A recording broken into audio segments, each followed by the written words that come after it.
Olá, galera conectada no amanhã. Está começando mais um episódio do podcast Protocolo Futuro, o seu ponto de encontro com o que realmente importa no universo da blockchain, Web3 e economia digital. Porque o futuro não espera, ele descentraliza. Eu sou Lívia Souza. E eu sou Caio Moreira, e aqui a gente tenta decodificar o presente para projetar o que vem por aí na fronteira da tecnologia. Então se ajeita aí no seu metaverso favorito, prepara o café ou o prompt e vem com a gente. Bora apertar o play no futuro? Bora.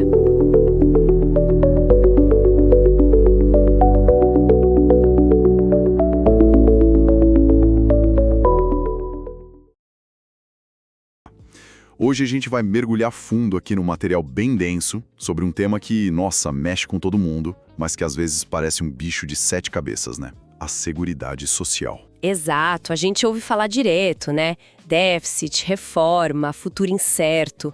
É algo que impacta o planejamento de vida de milhões de pessoas, sem dúvida. E a nossa missão aqui hoje é tentar, descomplicar um pouco isso.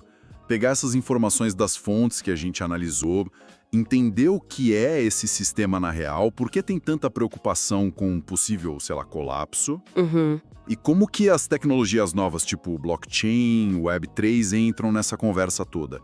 A ideia é entender os fundamentos mesmo que está em jogo. Perfeito, então vamos começar pelo começo, né, para todo mundo pegar a ideia. Isso, bora lá. Com base nesse material que a gente viu, qual é a ideia central, o espírito da coisa por trás da seguridade social? O que ela quer garantir? Olha, fundamentalmente, a seguridade social, como está descrita aí nas fontes, é tipo um grande guarda-chuva de proteção coletiva, sabe? A origem da ideia lá atrás, com Bismarck, Beveridge, era proteger as pessoas contra riscos. Riscos que podem, de repente, tirar a capacidade delas de ganhar a vida. Tipo ficar velho, doente, inválido... essas coisas. Exatamente. Velhice, doença, invalidez, até desemprego, maternidade ou quando o provedor da família morre, né? É para ter um sustento nesses momentos difíceis. Entendi. Então não é só a aposentadoria que a gente mais ouve falar. É mais amplo. Uma rede mesmo. Isso, uma rede. E um ponto-chave que as fontes destacam é a obrigatoriedade da contribuição. Para que funcione, todo mundo que pode contribui, senão não para em pé, né? Faz sentido, porque aí garante o dinheiro para bancar essa rede toda. É um esquema de solidariedade, então. Exatamente. É um mecanismo para distribuir a renda, sabe? Tanto ao longo da vida da pessoa, contribui enquanto trabalha, recebe quando precisa, quanto entre as gerações. Quem está trabalhando hoje paga o benefício de quem está aposentado agora. A obrigatoriedade segura essa base. O material foca bastante no Brasil. O mais conhecido é o Regime Geral, o RGPS, que o INSS cuida, né? Ali entram os benefícios que a gente chama de previdenciários, que dependem de ter contribuído antes. Tipo as aposentadorias? Isso, aposentadoria por idade, por tempo de contribuição, que mudou bastante com a reforma, né? Mas ainda existe em regras de transição, por invalidez... E também o salário maternidade, pensão por morte, auxílio doença, auxílio acidente, até auxílio reclusão. É bastante coisa. Mas as fontes também falam de outro tipo de benefício, o assistencial, né? Qual a diferença? Sim, e essa diferença é super importante, viu? A Seguridade no Brasil também cobre assistência social. Esses benefícios não exigem contribuição. O exemplo clássico é o BPC, o Benefício de Prestação Continuada. O BPC. Para idosos e pessoas com deficiência carentes, né? Isso mesmo. Garante um salário mínimo para quem está numa situação de vulnerabilidade muito grande e não tem como se sustentar, nem a família tem como ajudar. É crucial separar os dois, porque até o jeito de financiar é diferente, tá? Beleza, distinção importante. E aí vem a pergunta de milhões. Como que tudo isso é financiado? De onde vem a grana para pagar tanto benefício? Então, para o pessoal da Previdência, o modelo principal, que as fontes mostram para o Brasil e para outros lugares, como Portugal também, é o de repartição simples, o famoso pay as you go. Basicamente, o dinheiro que entra hoje das contribuições de quem está trabalhando e das empresas, ele já sai para pagar quem está aposentado ou recebendo auxílio agora, neste momento. Então não é que guardam o meu dinheiro numa conta para mim. O dinheiro que eu pago hoje vai direto para pagar o benefício de outra pessoa que já está recebendo. Exatamente essa a lógica. É um fluxo contínuo. Não se forma uma poupança individual nesse modelo. É um pacto entre gerações. Entendi. E a parte assistencial, tipo o BPC, e se faltar dinheiro na Previdência, o tal do déficit? Boa pergunta. Esses casos são cobertos por outras fontes do governo. Vem do orçamento geral, ou seja, dos impostos que todo mundo paga, não só das contribuições para a Previdência. Algumas fontes até citam que uns países tipo Portugal têm uns fundos de reserva para ajudar a cobrir buracos temporários. Mas a base lá também é repartição. Ok, essa base está clara agora. Vamos então para a parte que mais preocupa e que está sempre no noticiário. O tal colapso, o rombo da Seguridade Social, principalmente do INSS aqui no Brasil, como os materiais apontam. O que isso quer dizer na prática? É para ter medo de tudo parar de vez? Olha, quando as fontes usam esses termos fortes, rombo, déficit, colapso, elas estão falando desse desequilíbrio financeiro que está crescendo, sabe? Significa que o dinheiro que entra, especificamente para a Previdência, das contribuições mesmo, já não dá mais para cobrir tudo que sai em benefícios previdenciários. O sistema, do jeito que está hoje, olhando para o futuro, fica insustentável financeiramente. E os números que o material traz são, nossa, assustadores. Falam que o déficit pode quadruplicar em relação ao PIB nas próximas décadas. É isso mesmo? Sim, as projeções atuariais do governo, que estão citadas nos documentos, acendem o alerta vermelho, mostram que o déficit do RGPS tende a crescer muito, muito mesmo. Sair de uns 2,6% do PIB agora para quase 12% do PIB lá em 2100. É uma quantidade de dinheiro absurda que o Tesouro teria que cobrir com impostos, né? Competindo com saúde, educação, tudo mais. Nossa Senhora. Aquela frase do presidente do TCU, que citaram, da bomba que não vai parar de explodir. Dá a dimensão do problema, né? Exatamente. Reflete essa gravidade. Não quer dizer que amanhã ninguém mais recebe, tá?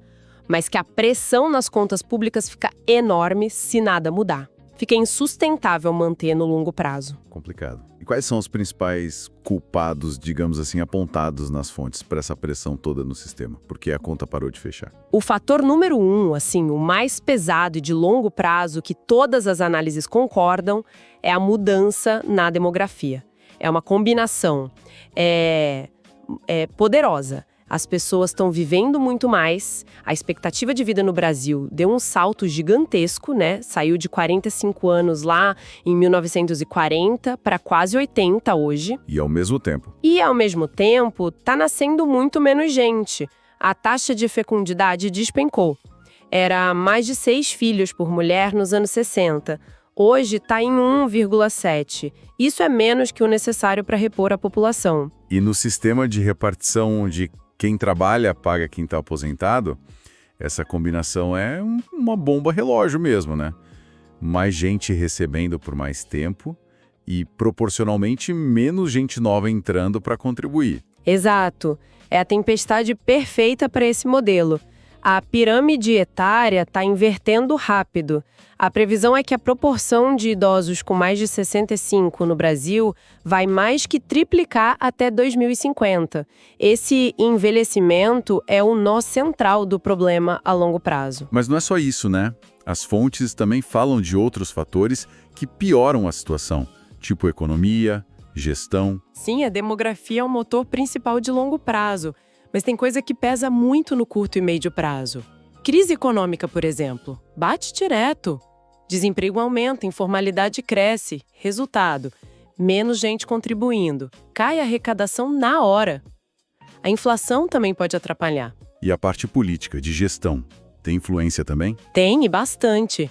Decisões políticas como a DRU, a desvinculação de receitas da União, que uma das fontes mencionam, permitem usar uma parte do dinheiro que deveria ir para a Seguridade em outras coisas do orçamento. Aquele valor citado é 159 bilhões de reais desviados num ano. É grana pra caramba que sai do caixa da Seguridade, né? Isso impacta? Nossa, impacta mesmo. E a eficiência do próprio INSS, o material fala sobre isso também. Fala sim. Aponta que existem problemas de gestão, tipo falhas na hora de analisar os pedidos de benefício, bases de dados que ainda não estão 100% integradas ou completas como o CNIS. E o resultado disso? Muita coisa vai parar na justiça. É a tal da judicialização alta. A pessoa tem o direito, mas só consegue na justiça. Isso gera custo, demora. Sei. Aqueles exemplos do auxílio acidente e aposentadoria especial com mais de 90% saindo pela justiça. É muito alto. Exatamente. E claro, tem também a questão de fraudes, má governança, que são desafios em qualquer sistema grande de pensão no mundo e que precisam ser combatidos sempre. Entendi. É um cenário bem complexo, com vários fatores agindo juntos. E aí o que as fontes sugerem que pode acontecer se as coisas continuarem assim, sem mudanças mais fortes? Aquele medo do fim das aposentadorias públicas tem fundamento? Olha, um calote total, um fim de repente. A maioria dos analistas que as fontes citam acha isso muito improvável. Seria um caos social gigantesco, né? O que é mais provável e que a gente já vê acontecendo em ondas é uma pressão cada vez maior por reformas. E essas reformas geralmente vão na linha de apertar as regras. Tipo aumentar a idade mínima, tempo de contribuição... Ou reduzir o valor do benefício lá na frente. Isso, ou as duas coisas. E além disso, o sistema vai depender cada vez mais de dinheiro do Tesouro, ou seja, de impostos gerais para cobrir o rombo. O que significa que a conta chega para todo mundo de um jeito ou de outro, né? Seja contribuindo mais, recebendo menos no futuro ou pagando mais imposto para tapar o buraco. Aquele exemplo da idade de aposentadoria aos 78 anos mostra bem o dilema que as fontes colocam. Como equilibrar a sustentabilidade financeira, fechar as contas com a sustentabilidade social, garantir que as pessoas tenham uma velhice digna. Se não mexer na parte financeira, a capacidade do Estado de garantir essa proteção fica ameaçada lá na frente. O risco maior não é o fim, mas talvez uma piora gradual das condições, sabe? Ou a necessidade de ajustes muito bruscos depois. Entendi. E quem acaba sentindo mais o peso disso tudo? Dessas dificuldades e das reformas? Os idosos de hoje, quem está trabalhando, as próximas gerações. O impacto acaba sendo distribuído, mas de jeitos diferentes, né? Quem está trabalhando hoje e as gerações futuras são quem carregam o peso financeiro maior. Vão pagar a contribuição por mais tempo, talvez com alíquotas maiores, e vão pagar os impostos que cobrem o déficit. E são eles que vão pegar as regras mais duras para se aposentar lá na frente. E os aposentados atuais? Os idosos que já estão aposentados geralmente têm os direitos adquiridos mais protegidos, né? Mas não estão totalmente imunes. Podem sentir o impacto em reajustes menores do benefício, que aí o poder de compra vai caindo com o tempo, ou em mudanças em outras ajudas que recebem. O desafio é global, como as fontes mostram. Mas tem alguma luz no fim do túnel? Alguém já conseguiu dar um jeito nisso, ou pelo menos aliviar o problema, segundo o material? Sim, as fontes mostram que muitos países estão nesse barco do envelhecimento e já fizeram ou estão discutindo reformas. Tem basicamente duas linhas principais de ação que aparecem. A primeira são as reformas paramétricas. Essas não mudam a estrutura básica do sistema, que continua sendo de repartição, mas mexem nos parâmetros, nas regras. Tipo o que a gente fez aqui no Brasil recentemente? Aumentar a idade, tempo de contribuição? Exatamente. O exemplo de Portugal é citado. Eles analisaram aumentar a contribuição aos poucos, ou diminuir um pouco o valor dos benefícios futuros mexendo na fórmula de cálculo, ou a medida mais comum, aumentar a idade de aposentadoria, muitas vezes ligando ela ao aumento da expectativa de vida. Essas reformas parecem ser o caminho mais comum, mas elas resolvem de vez ou só adiam o problema? Elas ajudam financeiramente, sim. Aumentar a idade de reforma costuma ter um impacto bom nas contas. Mas as fontes alertam que tem um limite social, né? Aumentar demais a idade pode ser complicado para quem tem trabalho pesado, ou pode deixar a gente desprotegida se não conseguir trabalhar até lá. E mexer muito no valor do benefício pode comprometer a ideia de uma aposentadoria digna. Entendi. E qual seria a outra linha de ação, além de só ajustar os parâmetros? A outra linha são as reformas sistêmicas. Essas mexem na lógica do sistema em si. As fontes dão destaque para o modelo de contribuição definida nocional, ou contas nocionais. Países como Suécia, Itália, Polônia, Letônia adotaram isso. O financiamento ainda é por repartição, tá? Mas o cálculo do benefício muda. Como assim? Ele simula uma conta individual, nocional, tipo virtual, para cada pessoa, As contribuições vão sendo registradas e atualizadas ali, e o valor da aposentadoria vai depender do que foi acumulado nessa conta e da expectativa de vida da pessoa na hora de se aposentar. Ah, interessante. Parece que cria uma ligação mais direta entre o que a pessoa contribuiu e o que ela vai receber, né? E talvez se ajuste melhor às mudanças na expectativa de vida. Exatamente. Fica mais transparente essa relação e o sistema já tem uns mecanismos automáticos para se ajustar à longevidade e, às vezes, até à economia. A Suécia, por exemplo, ainda complementa isso. Tem uma parte que é capitalização individual obrigatória, um pedacinho da contribuição vai para um fundo que a pessoa escolhe, e tem também uma pensão mínima garantida pelo governo para quem contribuiu pouco. É um sistema com vários pilares. Bem interessante essa abordagem sueca. E agora, trazendo a tecnologia para a conversa, que é um ponto que as fontes exploram bastante. Como que ferramentas tipo blockchain, inteligência artificial e essa ideia de Web3 podem ajudar nesse cenário tão complicado da Seguridade Social? Então a tecnologia surge aí como uma ferramenta com potencial para atacar alguns problemas que a gente falou, né? Ineficiência, falta de transparência, custo alto de gestão. O blockchain, que é uma das bases da Web3, é citado com potencial para várias coisas. Primeiro, aumentar a eficiência e reduzir custos. Como? Facilitando o compartilhamento seguro de dados entre órgãos do governo, tipo integrar as bases do INSS, que a gente mencionou, automatizando processos com os smart contracts, aqueles contratos inteligentes, para verificar se alguém tem direito a um benefício ou para liberar um pagamento, e diminuindo intermediários e custos na gestão dos fundos. A China está explorando isso, segundo uma fonte. E a parte da transparência e confiança? Imutáveis, não dá para alterar depois, e auditáveis. Registros de contribuição, de tempo de trabalho, de concessão de benefícios. Isso pode dificultar muito a fraude, sabe? E dar mais segurança para o cidadão, que pode até ter mais controle sobre os próprios dados. Aquela startup brasileira, a Alctus, que tentou usar Ethereum para fundos de pensão e é nessa linha da transparência. E a segurança dos dados em si? Melhora também. A própria tecnologia do blockchain com criptografia e distribuição já traz uma camada a mais de segurança para essas informações que são super sensíveis, né? Faz sentido. E a inteligência artificial? Como ela entra? A IA, segundo as fontes, pode ajudar a analisar aquele volume imenso de dados para criar modelos melhores, prever riscos, ajudar a desenhar políticas públicas mais eficazes. Pode também personalizar a comunicação com as pessoas, sabe? Orientar sobre as opções de aposentadoria, principalmente na previdência privada, e até ajudar a encontrar padrões estranhos para pegar fraudes.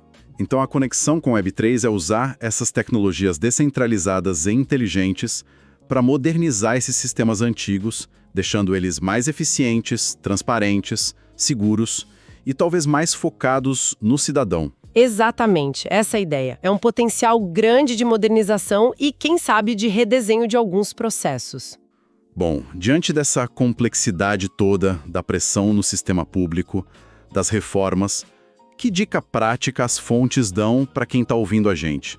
Para o planejamento individual, o que cada um pode fazer? Olha, a recomendação que mais aparece no material é a da complementariedade. Ou seja, como o sistema público está sob pressão e as regras podem ficar mais duras, é cada vez mais importante não depender só da previdência do governo.